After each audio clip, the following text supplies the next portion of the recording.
ياه، اخيرا لحقت الفيلم من اوله.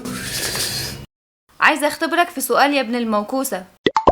سؤالي بس يا ماما، هو ده وقته وبعدين وانا عندي امتحان وانا ما اعرفش ولا ايه؟ لا، ده اختبار امهاتي بسيط.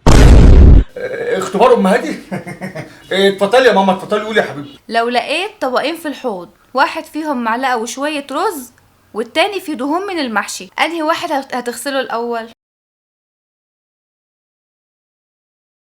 يعني اتوقع ان انا اخد الطبق اللي فيه المعلقه مثلا. غلط، تغسل اللي فيه الدهون علشان ما ينشفش. حاضر يا ماما، حاضر، المره الجايه ان شاء الله حاضر، هاخد اللي فيه الدهون. حاضر.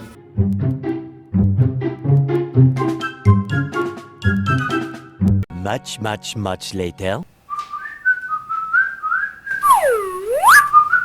خد يا ابن الموكوسه، تعالى هنا. نعم يا ماما، اتفضلي يا حبيبتي. عايز شويه قرايش؟ عندي ليك اختبار تاني سهل وبسيط. عموما ده مش اختبار يا ماما، دي حاجه نفسيه وانا نفسيتي تعبت بصراحه. اتفضلي يا ماما قولي. لو لقيت كيس فاضي في المطبخ، ترميه ولا تسألني؟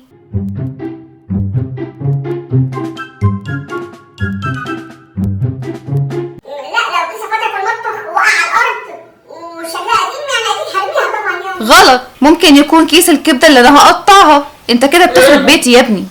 The next day.